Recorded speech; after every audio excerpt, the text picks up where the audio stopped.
G'day guys, welcome back to another episode of the never-ending task of building, modifying, fixing my GQ Patrol as we try and tackle all the hard tracks and spectacular destinations across Australia. In this episode, we are fixing up the transfer case, installing some new gauges, but the main thing that we are doing is removing my e-lockers and installing some air lockers in the GQ. So stick around, we're going to go into the full story of what happened, why I'm removing them, and why I'm putting the air lockers in and some bits and pieces I've learnt along the way. Let's jump into it. Proudly supported by Opus Campers, Ultimate Night, Tread, Superior Engineering, GME, and in part by. Before we get into the lockers, suspension and some of the other goodies, first thing we're going to be doing is attempting to repair my transfer case. If you've seen some of my recent episodes, it's been slapping, clanging, banging all over the tracks everywhere when it's loaded up in four-wheel drive and there's a lot of tension on it.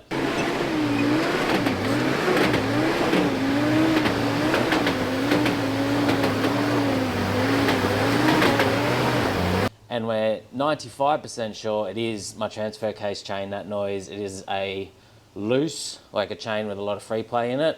So it's like slipping or getting backlash or whatever as it's tensioned. Now, thankfully, it shouldn't be too much of a difficult job. You can do it with the transfer case still in the car. But before we do that, I do have a spare transfer case here at the shed. So we're going to open up that transfer case, have a look at the chain in that, and potentially use that chain to go in my car.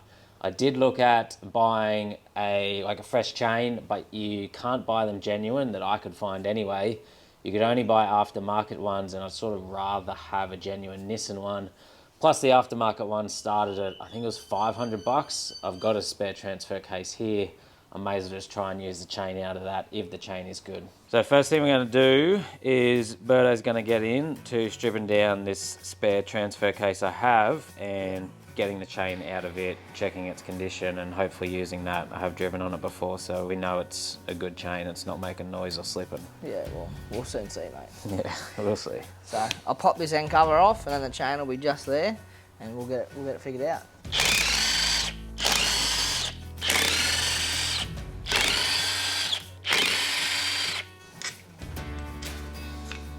And these are all different lengths, so I'm just going to put them in like Order.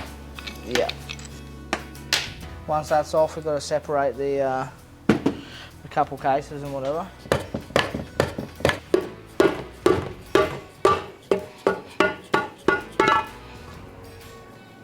What are we looking at? What have we got? What do we got? Alright, we got this chain here, which it's not really tight, but I haven't seen a tight one practice, but I think they're probably meant to be a little bit tighter than that. We just had a thought though, and we called Timmy, who's the transfer case chain expert, he's changed a couple of these chains now, and showed him on video, and he said that one actually looks pretty good. They do have a fair bit of play in them normally. He's just sent me through a video of a bad one as well, so I'll pop that up on the screen. And yeah, that's definitely much worse, like much more play in it than what this chain has. So that one should be good. We just got to get into pulling that apart now, getting that chain out, and then we can pull the chain out of the car one, swap them over, and we'll be good. Cool.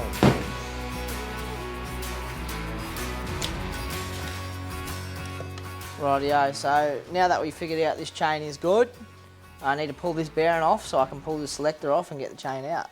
So we did have to run to the store and get a new puller. We've got a whole kit. So we'll make an assortment with this and we'll get this pulled off.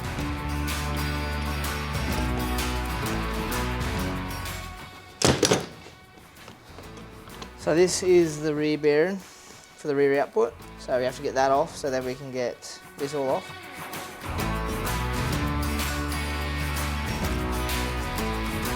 Yeah, that's the fork and the shift and clutch off. So now, get both of these off, and then the chain will come out, which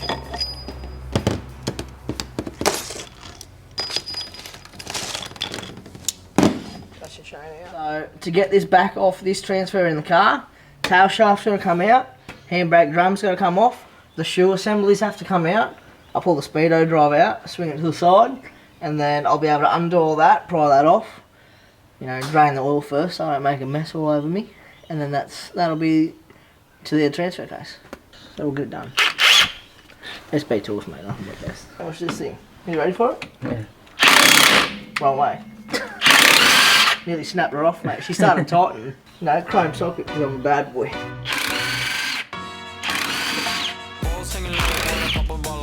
Chain swinging, cling cling, and it costs a lot. Bitch, I'm always at the guala, yeah. Hey, you are not badass beat. Keep on going till you hit the spot. Whoa, I'm a big bag hunter with the bow. She got a big bed, number drop it low. Mama called me and she happy with the grow. Never ever fall for a party that's a no. Just pop the kitty about a million options. I'm just talking to style, doing the beam and I'm rock arenas, bringing the piece. I'm bumping that pocket in the car, pretending I got all the eyes on me. Compared to the other one. Is that heaps looser than our one? Oh yeah. We had about this much deflection on the first one. Yeah. And now we're... Yeah, so that's good news in the fact that, like, we didn't want to sort of, at this point, we didn't want to get under here and go, oh, it's the same, like, tension, so back to the drawing board of the noise in the car. Yeah. So that's good. We'll put our other one in we pulled out, and then we'll wait on the next trip and test it out. Yeah. It's not something that was, like, about to explode on me, but, you know, Nah. it would eventually just wear itself out, what and it's these just do very is- noisy. These skip and pop on that, so you're actually losing front drive when it happens, very momentarily. She got a big bed, number drop it low. Mama called me and she happy with the grow. Never ever fall for a party that's a no. So reverse the process now. That one back in, rebuild her up. Correct. The CVS is like a block away, but I moisturize on my ice cold is dry on my face. Don't need that VVS, my ice is fake. Your life is fake. I choose to do it for my pocket's sake. You're basing your opinions on what the major says. I renovate the bad energy I erase. Yeah, I don't really ever want to top. Only really ever want to top. Guess I'm going back to the side. How'd you go, mate? Transfer case all done, fresh chain in there, ready for me to destroy it again. Fresh chain in there, ready for you to destroy it. I'm just packing up, cleaning up tools, so that job's done. Off to the next job and we're good to go. We're back, another day, another modification for the GQ Patrol. We're putting in some fresh gauges from Just Race Parts. I do already have some gauges in the GQ Patrol, but they are a few years old now. They have been playing up a little bit, not really doing the best job. And being that it is such an important modification way to monitor the vitals of your engine and car, particularly even more so in your older diesels which don't have any computer protection. So yeah, got some fresh ones, some upgrades, and these are the latest and greatest from Just Race Parts. So we got the 3-in-1, so meaning you have 3 different things you can monitor on the one gauge.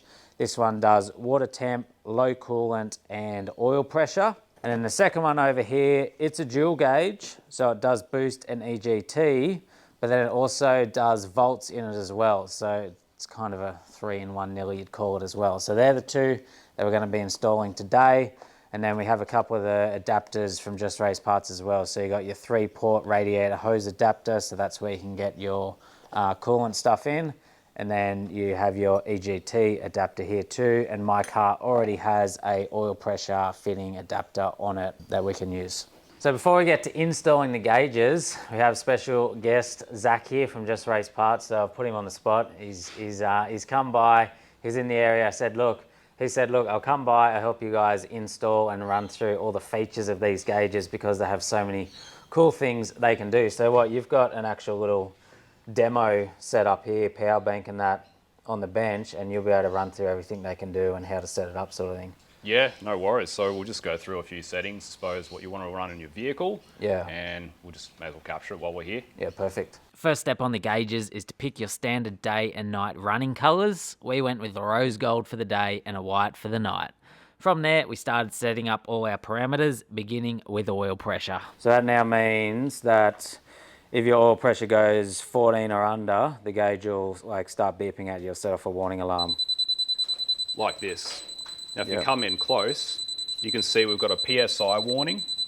We've got the L for low pressure, and we've also got this oil warning symbol here next to the warning symbol. When we come back up in pressure, that goes away and it flashes our low pressure value. And now this is our live data again. Now look, I'm not going to go through every single feature of these gauges, otherwise we will be here all day. Zach was currently setting up the beep for the water temp, which has a different sound to the oil pressure. And then we went into the color pre-warn system, which is probably my favorite feature on these gauges. So this is our daytime running color, the pink or the rose gold. As we start to approach our 100 degrees, we're going to change to yellow. 85. When we get to 90, you should get to that orange color. 95, red. And then finally at 100, you'll get that beeping alarm. This latest firmware that we've done, once you come out of your warning state, you then get a flash of your high score. In this case, the higher the score, the more you lost. High score is bad, not good. From there, we set up the warm-up function where your gauge won't go to its normal color until you have reached your set water temperature, which we did at 60 degrees. Gives you that reminder to take it easy on your car until you get to that temperature. We activate the low coolant alarm where the gauge will start beeping at you if you start dropping coolant. If you hear that noise, your car's about to explode, so pull over real quick. And that was all just on the first gauge. On the second gauge, we went through and did all the same things, but for boost, EGT, and volts. So yeah, that's a little run through of the gauges there with Zach, some of their cool features, how you set them up. Next thing we're going to do is get them installed in the GQ. Hey little mama, yeah, you heard about me. I'ma pop you like a pea, yeah, at a mommy. Yeah, feel so hot like I'm chilling on the beach. Yeah, baby in the sun like the Teletubbies. Balls hanging low while I pop a bottle off of your chain swinging, clang clang, and it costs a lot. Bitch, I'm always at the guala, yeah, and you are not badass beat. Keep on going. Next up is the air lockers, but before we go into the actual installing them, which we've already done, they're in the car, but I thought I'd come back here, run through a bit of the story on camera with you guys. Back to the beginning, we installed the Harrop lockers in my GQ. It would have been nearly 2 years ago now. Dad had a rear one in his MUX and I had two in my GU. Harrop did offer lockers for this GQ free of charge, and we'd only had good experiences with them at that point, so I was like, yep, sweet, I like them, they're a good locker, we'll get them in there. First time we saw issues with them was only a couple months after install on the Lake Cumberland track when I was down there with Timmy in Tasmania. So I was right on the switchback, critical moment, pressed the buttons, nothing there. They were gone. I was like, that's really annoying. We couldn't really exactly diagnose them at the point, but they just started working again. So I was like, all right, I'll leave it for the moment. Another couple of months went by and Timmy and I were doing some more stuff in Tasmania, and then I started having some further issues with them as well, same sort of thing. Timmy stripped them out. He found the relays weren't engaging properly, weren't clicking in properly or something, so we replaced the relays and seemed pretty good after that. Fast forward again another 6 months and started having more consistent issues with them on trips. I'd hit the buttons, the lights were there saying they were on, but you know, a spot would be like, hey, your locker's not in, and I'd be like, it is in. They're like, well, your wheel's not spinning. We did some investigating and found there was some wiring issues, which were mostly our/installer's fault. Where we'd picked up power for them, they wasn't quite gaining enough power, and one of the lines was actually a bit damaged underneath the car. So we're like, fair enough, you know, wiring issues, our fault, we figured it out. So we made a whole new loom, copied the Harrop one, but just beefed up the wiring strength a bit, make sure it was all done properly. It was done by a qualified auto electrician. So like, all right, cool, we fixed up all the wiring, they're gonna be good now. Went out and tested them, hit the buttons, exact same issue. Sometimes they'd work, sometimes they wouldn't. They're just engaging, disengaging, engaging, disengaging, all over the place. So I was like, I really need my lockers to work. I do this for a full-time job. We take this car all over Australia, you get to a track and you can't bloody drive it because your lockers don't work, or you know, you're spending the day winching. It's just pain in the ass. So I spoke to Harrop, who were really good. So I sent them down to them. They had a look. They said there was some internal damage, which they said was due to crash locking, which didn't really make sense to me because I'd never crash locked my lockers. But I also had a theory that maybe because the wiring was dodgy and they were sort of coming in and out with the dodgy wiring, they were potentially just crash locking in and out while driving a track. But at this point, we had completely new redone wiring that we knew was 100%. We had the lockers themselves rebuilt, fitted to the diff, sent back to us by Harrop. So it was done by the people that make them. So there was no question about whether they were installed or not installed properly, all that sorts of things. All we did was just bolt the diff in and plug power into them. I was like, sweet, they're gonna be good. No more locker issues. First couple of trips, they worked beautifully. Fast forward another 6 months, same thing. You press the button, they work, they don't work, they work, they don't work. You never know what you're gonna get. So at this point I was like, I had enough. I'm not going to keep doing this. I feel like I've tried everything. I've given the benefit of the doubt and, you know, tried to go through, fix all the problems, but I just keep getting back to this same results. That was when I decided, look, I'm just gonna take them out and put the air lockers in. Now we went with ARB air lockers, mainly because my mates have them and they work really well for them. I did pay for them with my own money. There's no association with ARB here. It's actually funny because when I first put the Harrop lockers in Dad's MUX, the rear one, we made an install video with Todd, and Todd was saying how he prefers the E-lockers over air lockers because he sees too many like bad installs and leaks in the air lockers. And then ARB saw that and weren't happy about it, so they were annoyed at me about that. But anyway, it's just funny, it's gone full circle because here I am back buying and putting their lockers in my car. As I said, I do know some people internally at Harrop. They've been very nice to deal with, so out of respect to the situation, I gave them a call. I said, look, here's what's happened. These lockers just keep letting me down. I have put air lockers in my car. I've told them I'm making this video. I want to be as respectful as I can about it, but I also feel like a lot of you guys have seen this. A lot of you guys have been asking questions. And the whole idea of YouTube and what I do is to share my honest real life experiences, products that have worked or haven't worked for me. And unfortunately, in this instance, as much as I wanted them to work, the Harrop lockers just did not work out for me and my application. So my theory is, and the issue I'm seeing with the lockers for our application is they're not suited for the very hard technical wheeling. Harrop lockers disengage on rollback. I'm not sure the exact technicals, but you know that's agreed upon by everyone. That's how they work. If they have a bit of side load on them when you roll back, they won't potentially disengage. But a lot of like situation where you go to drive up a rock step, you don't make it, you come back, the locker disengages, and it requires that forward momentum again to re-engage, which in theory is only like a quarter of a turn or 1/8 of a turn, which can be a bit frustrating because you still get that little bit of wheel spin, which for us, you're right on the line, it's a critical moment, you need your lockers to work and go, and you've all of a sudden just got this bit of wheel spin, which slightly throws you offline. But the main issue I'm seeing, you roll back, they haven't worked, you go to bump it, and they don't work.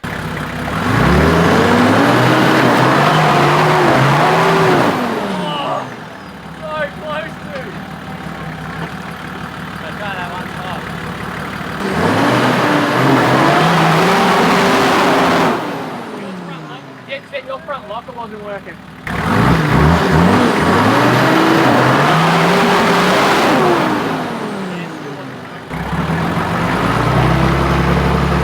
That's engaged now.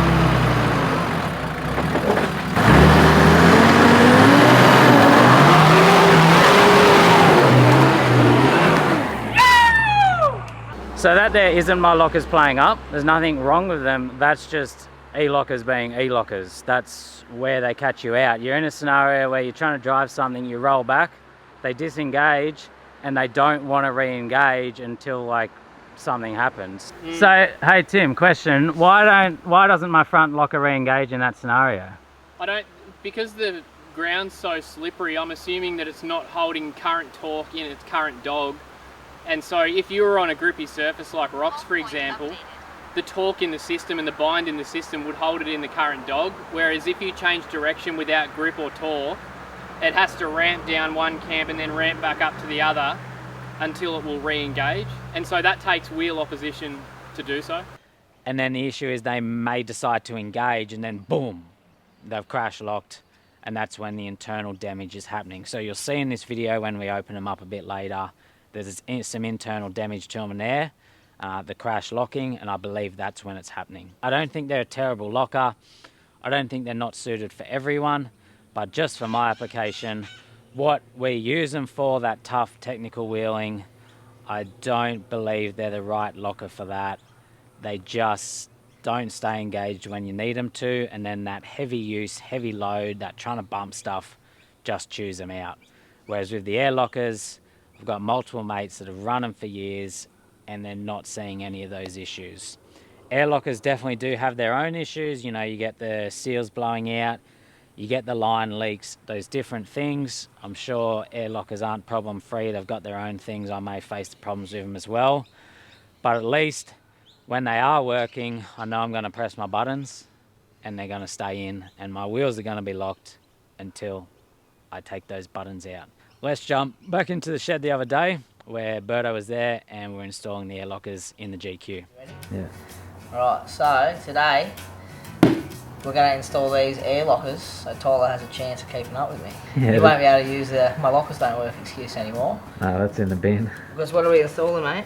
ARB. And I suppose a quick question, why didn't we go TJM Pro Lockers? Because that's the other one. So they used to have a lifetime warranty. Everyone's realised that they break and they don't have lifetime warranty anymore. And I'm pretty sure they've maybe even stopped making them.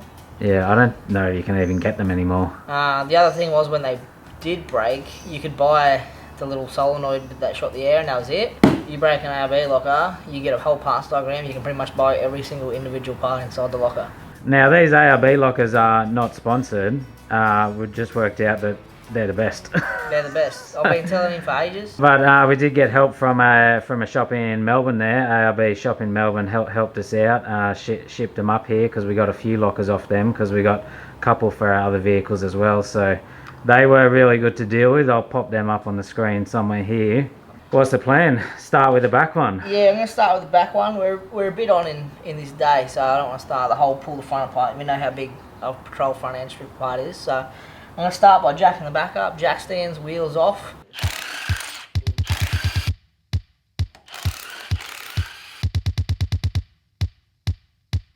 See how this diff oil looks after some heavy use. It's not good, not bad. Much metal on that from the locker. A couple chunks in there. It's probably because you've been crash engaging it, mate. Diff oil's drained, so next step, I'm going to pull the axles out. So normally all you have to do is undo the 12 axle bolts at the back. You can slide this far enough to get it out. You don't have to pull the axle the whole way out, but I'm going to remove the brakes so I can pull the axle the whole way out so I can have a good inspection and see if they've twisted the splines on the end, because it's pretty common when you have, you know, twin lockers, big tyres, heavy car, do a bit of hard wheeling, you can twist them, and if they are twisted, you want to replace them because they normally twist and snap in your diff and then your locker's broken.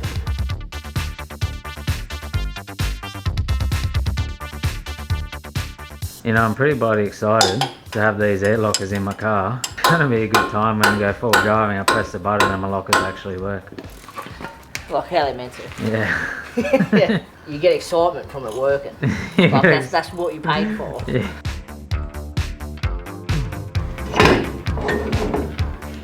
That's a big bloody patrol axle. You don't break them unless mine's twisted. Look Then at that, it's mate, just broken. she's twisted. Nah. When you're locked and you come back, like the weight, and then your wheels trying to go forward, but then they like get all their weight on them and they try and roll backwards. That's when you're going to twist it. Well, that's good because mine unlock when I roll back anyway. So not for long, buddy. Not for long. So I suppose we'll go over the other side, do the same thing. I won't even need to film the other side. I'll just come back when the axle's coming out. Yes, boss. Yes, boss. You also look good. There isn't any twist on it. So you're golden, mate.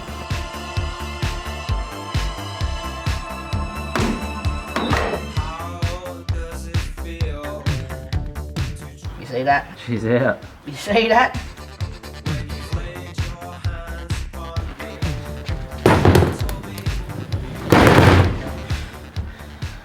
Threw it down, mate. Those patrol diffs are big. Rear diff's out, it's on the bench. Plan is now, I'm gonna disassemble the centre out of the diff. So I'm gonna mark one of these caps so I don't mix them up when they go back. It's really important to put them back in the same spot. And then I suppose we'll tear into this and have a bit of a look inside, see what's going on with it. See if we can't see anything. You ready for it? That's the final death of the E-locker. Soon we'll be working with airlines, mate. None of this fancy pants, soy latte stuff you got going on in here, mate. So man, we'll put him on one side, him on this side. Make sure there's no damage to the pinion in there. Looks good, looks good. That bearing looks pretty slick. It's not all sloppy. How's the bloody strength gun. on that rattle gun, mate? But no Loctite to stop that thing.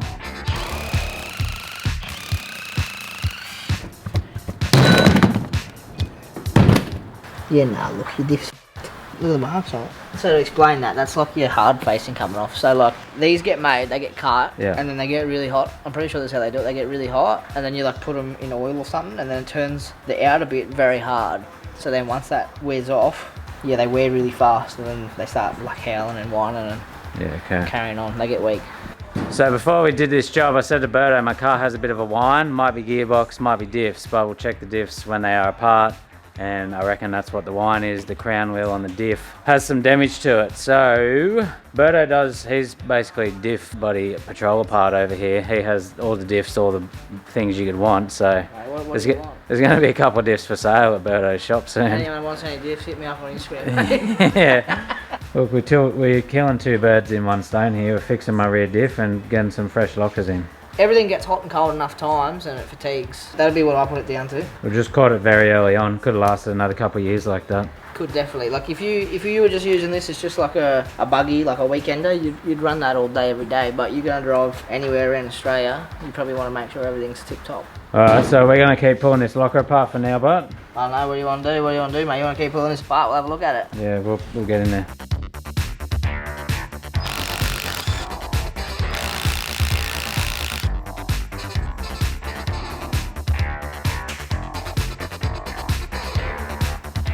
These all look rounded off. That's what happens when they crash lock, Yeah, it rounds them off. and they'll be struggling to hold load because it'll engage and then it's got something to slip off instead of a square cut. Yeah, So yeah, there's a bit of wear on them. so that might be definitely one of the problems.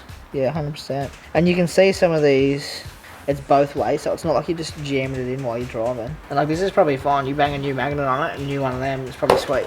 Yeah, good to go again. You know, it obviously still works, but it's not perfect. In here too, like see how there's like the black chunks that I can't wipe off? Yeah, That's probably also hard casing coming off. Which will be from you trying to drive it passionately and your diff not being locked in. yeah. So they spin really, really fast, they do. When your diff's slipping, they spin like really fast. Yeah. And when it's locked, they don't. They're locked. So that's us for today. Let's work out a plan of what new diff I'm going to get, and we'll put an air locker in her and build her up. Back again, fresh day, and he's brought me in a brand new 4.3 rear diff. I dug through all the 4.3s and I said, let's find him the shittest one I've got. That's the only 4.3 rear diff I've got. So now Berto could strip out the centre of the new 4.3 diff and start rebuilding it with the air locker inside.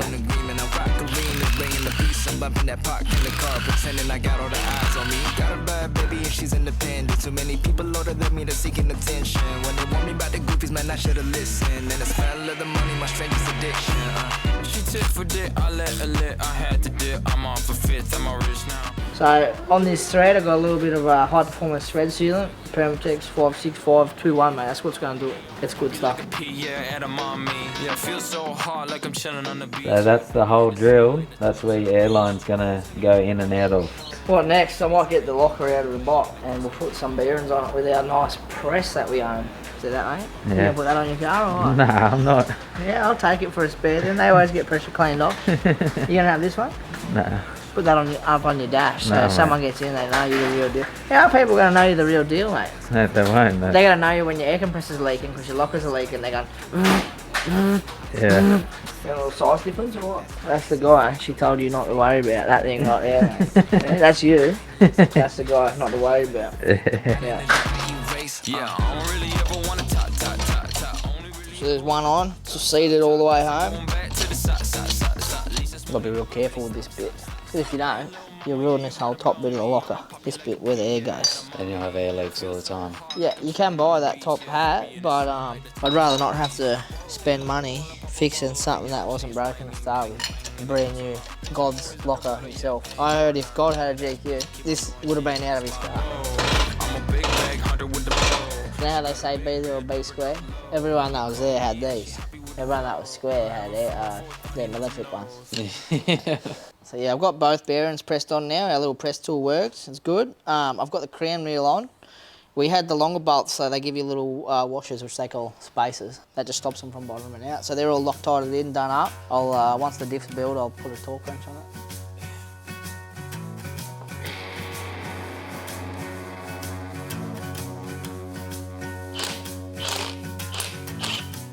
So I don't have a fancy Nissan tool. I normally use some like right angle circlip pliers, but I thought, you know, I've got a bit of scrap metal here, a couple bolts. Tyler's got me a nice welder. Well, I'm with that, mate. It's not the prettiest thing, but, mate, you can get it in there. 15, that's what we want. A little bit tighter than spec, because we do hell mad stuff on this channel. And they don't last if you don't. So now, got to get this copper line out, straighten him out a bit. I just got some oil, I've oiled these two seals, it says to put oil on them. So then they go in this housing in here. You got to make sure they go all in, not twisted because they're a square O-ring.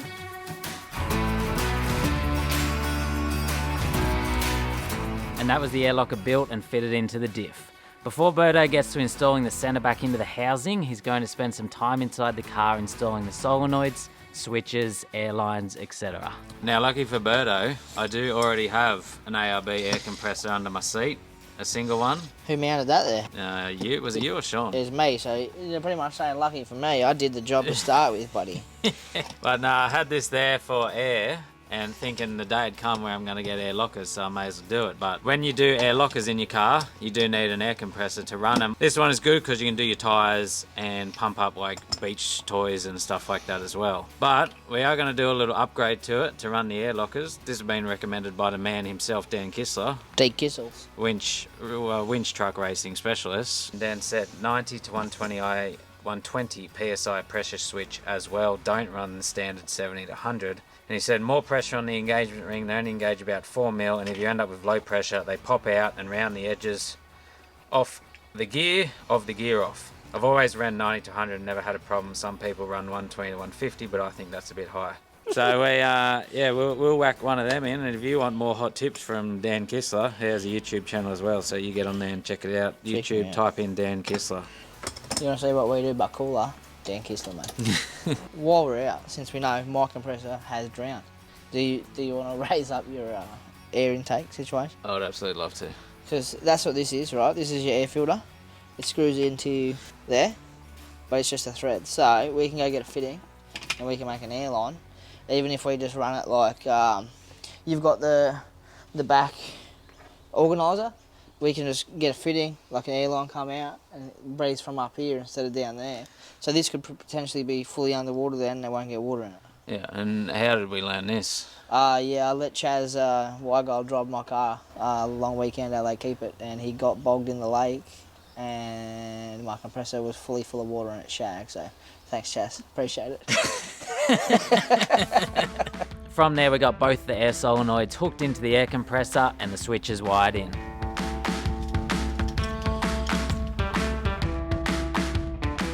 Right, buttons are in. They work. Ready? Rear one. Front one don't work unless the rear one's on. That's just how they are. You can change it, but that's how they are. You can hear them shooting air out. So now I need somewhere for the air to go. I'm poking a hole in the floor. I know in my car there's a grommet just here, and I've already cut a little hole out around it, but I'm about to go poke this through the floor, so then I can get the hose through it, and then I'll connect them up to this, so when I get them both in, that they're ready to go. We got to make sure these air lines are done right, because if we put the air lockers in and then I have leaky air lockers and problems with that, after I spend all this time complaining about my e-lockers, I'm just going to look like an absolute idiot. But a few people have said, have fun with your air lockers, because you're going to have a bunch of problems with them too. But we're hoping not. You know what most of the people are that say that? What? Are people that only go forward driving once every 3 months. Their car sits in the shed after they go through a river crossing, the diffs are full of water, everything corrodes, and then their seal leaks, and they wonder why. But see, we do all the maintenance, we use them all the time. In our application, this is the better choice. Lines were ran, time to bolt the rear diff back in.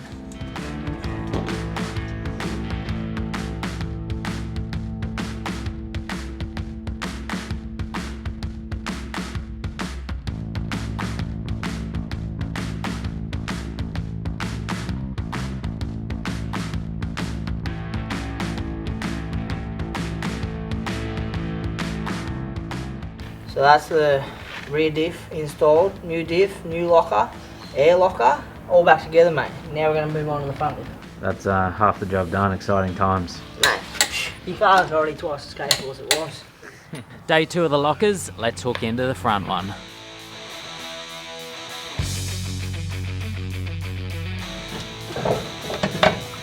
One front diff out. We'll inspect this one and get the locker out and stuff and see. Hopefully this one isn't damaged like the rear one. I say she'll be good, mate. Barely even a mark on her. I don't have to buy another diff off you. It's a real shame. So you can see on this one, like there's no marking on the teeth there. The other one had worn through the hard casing on all the teeth. So the rear one is more likely to get damaged first because it's always being used. Like every time you drive your car in two-wheel drive, you're always using the rear diff, and when you drive to Cape York 3,000 kilometres down the highway, it's turning and churning the whole time. And that's a common thing, isn't it? Like petrol rear diffs are more expensive and getting harder to get because they're always the one that goes, but no one really takes out too many fronts. That's right.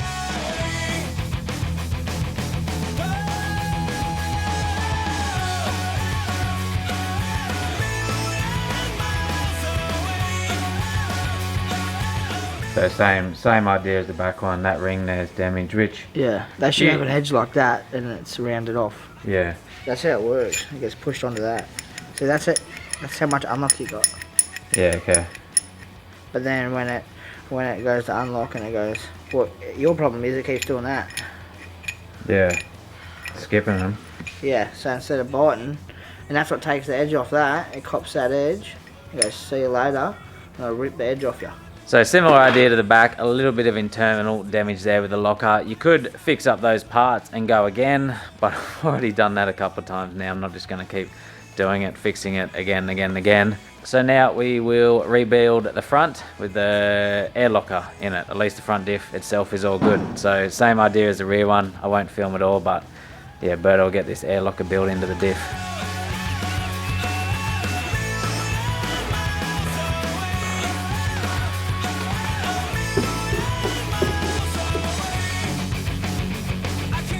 Diff is all built with the air locker in it.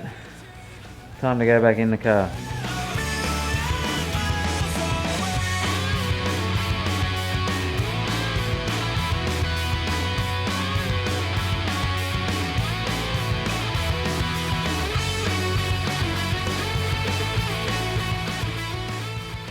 So that's both air lockers done, installed in the GQ. I've been for one test drive, a local day. We did a few of the local tracks. Worked bloody brilliantly. You press the button and they're in. It doesn't matter if you roll back or do anything else, they just stay in. And yeah, it was really nice. It doesn't like pressing the button and wondering if they're going to work or not. And the other thing is with the air lockers, if there's any issue and they're not working, your air compressor will keep running. So at least you actually know your lockers aren't working. Whereas with the e-lockers, you don't know until someone tells you or you got your head out the window and stuff like that. So I found that a really frustrating part as well. We've got some spare hose. We've got some spare joiners. So if I do tear an air line out the bush, it's relatively simple to fix. Anyways, we did have a bit of suspension to install in this episode, but that's not here yet. So that's that episode done. Goodbye.